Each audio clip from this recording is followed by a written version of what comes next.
We live in a sinful world, a place where bad things happen. But God had a rescue plan to save us from sin. But to this day, bad things continue to happen, even to Christians. If God allows bad things to happen to me, how can I trust Him for the plans He has for me?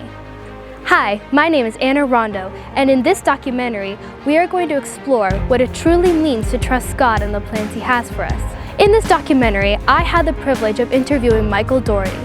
He is a perfect example on how to trust God when tough times happen. He has been an inspiration to me and many others in life. Where were you born, and can you please tell us the story on how you got adopted? So I was born in a town called, a big city called Taipei, Taiwan. That's the capital of Taiwan. It was in August of 1992. My biological parents had done what's called an amniocentesis test, and it's a test where you can find out the gender of your child at a certain point in their pregnancy.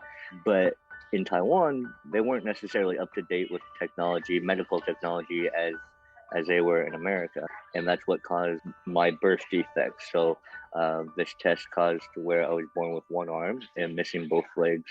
And when I was born, my biological parents, based off of their religious beliefs, from what I understand, probably Buddhist, but from their personal beliefs, they felt that they had been cursed by their God and that they did something wrong to offend them.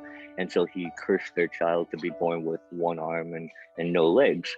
And for them, it was very personal. It's very important that, we believe that this is a curse, so we're going to give them up for adoption. And so they sent me straight to the orphanage from there because of that. And I spent the next 15 months in a orphanage. There were some other Americans in Taiwan that were serving as missionaries. And so they were asked to provide foster care so I could get used to what Americans look like, hearing English talked around me and things like that. So I went to this home, this missionary family's home for a few months. And by the end of that, they were just like, yeah, it'd be weird to give this child back. We bonded with them. We love them.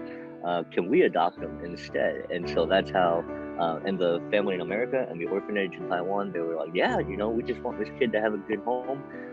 So if you want to adopt them, you're welcome to. And so that's how I became a part of the Doherty family. The rest from there just was a Doherty and raised a Doherty ever since. Me, I never struggled not knowing my biological parent. I only knew my adoptive family as my family. But they were very open and honest when I did ask questions. They really made it a beautiful thing that I was adopted and a good thing. I never felt like I was abandoned. I didn't feel like I was missing out on something, and that my life, it wasn't hurtful because they loved me so much and that I was a part of their family. I think God's blessed me with a lot of great opportunities to share my life and the physical things that I've overcome, like where a lot of people assume I have feelings of abandoned or losing my biological family and all these negative things. And so they want to know, how do you overcome that? How do you, live a normal life and everything else? And I think because I attribute everything in my life to God, that's how He's able to use me, is that everything just hopefully just reflects Christ 100% of the way I live and what I believe and where I've come.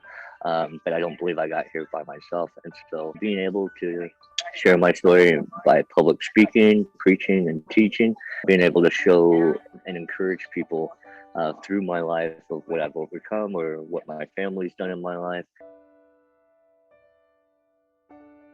What is the hardest thing in your life with having missing limbs? How have you had a good attitude about it?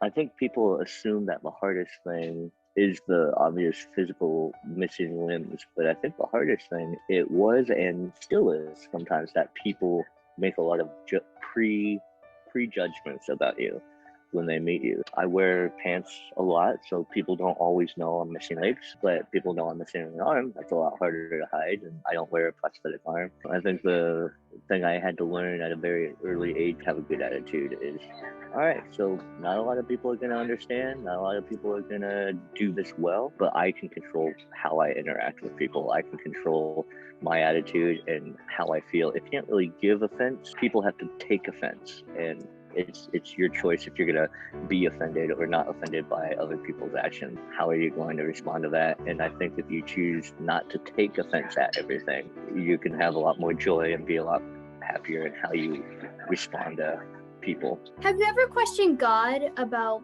allowing this in your life? My mom told me once, she said, Michael, if whining, complaining, and feeling sorry for yourself, if it helped you grow your limbs back, we would teach you to be the best there is. But it doesn't work that way. I don't know if that's not a direct, questioning God, but I think just kind of that reality, I never had a chance because of my family, never had a chance to be bitter or self-pity. I think in some ways that mentality, I never questioned, why me? It's like, oh, okay, well, this is where we're at, so we gotta move on and do something with it. I think there's been a few times that people have shared with me how I've impacted their lives, whether it was about their faith, whether it was their relationship with God, and just various ways. If you want to share God, if you want to share your faith, just share your life, and that's going to be the easiest way, and more than you realize. And if you can tell people you have all your lips, you're like, man, I was really depressed and I really doubted God when I lost my job, or when my wife and I had this big fight in our marriage. It's just like, I didn't, these things, these real life things that people will want to listen, and people will want to know about God if they're like, man, so you're a real person. You had real struggles with or without Him, but there's something bigger in your life. There's a God. There's something there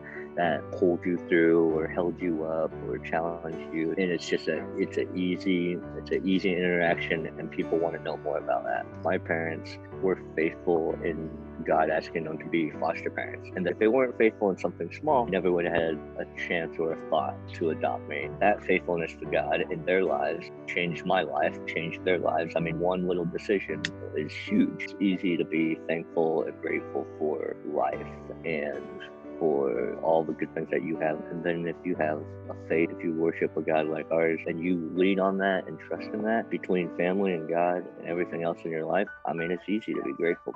It's a shame if you are less grateful, or if you are more depressed, or if you just don't realize everything that you do have. I think that's more of a shame if you have such a full family, full spiritual life and everything else, and a hope of eternity. If you're not joyful and thankful for that kind of life, I don't know what more you could ask for. Some of my favorite lessons that I challenge people to grow in is that God is always working, whether we see it or not. I really didn't do anything to make my life better. It couldn't be of my own will and desire of what I wanted. It had to be someone above, someone like God, leading and directing things in my life to be where I am. If you're faithful to God, then God's going to be faithful to you. And there's always a bigger picture. And that's a big thing for people, because we always want to know what's next. We have a very short attention span, and we want to know what's next in our lives. We want to know the future, and we get impatient, and sometimes it's hard to wait on God or trust God. So, I mean, the big lesson there is, hey, if you can be faithful to God and wait and trust that He's going to come through for you, then you're going to be okay. But if you try and rush God or try and do it yourself, you're probably going to make life a lot harder for yourself. But until I think I was in my teens, I realized, oh man, if I wasn't adopted, if I wasn't born with missing limbs and I wasn't adopted, I probably wouldn't ever have a chance to really know Jesus, because I would have been taught another belief. John 16:33 says, "In this world we will have tribulation, but be of good cheer, because I have overcome the world." Yes, in this life we will go through struggles and we will have hardships, but in the midst of it all, we can have faith and hope and know that God will be with us every step of the way. We can always give God the desires of our hearts, but His answer will always either be yes, no, or wait. And in the end, we need to have faith and say, "Lord, let your will be done." Like Michael Doherty, God has a plan and purpose for you, and He has a story written just for you, and He can take your mess and turn it into a message. And if you have faith and trust God, then He will use it, and then He will use your story for His glory. Maybe you're going through something right now. Maybe you've lost a loved one, or maybe you're going through a battle that you feel like you can't overcome. Let me just leave you with this encouragement. No matter what you go through, and no matter what life brings you, just trust God. 'cause He's got great plans in store for you.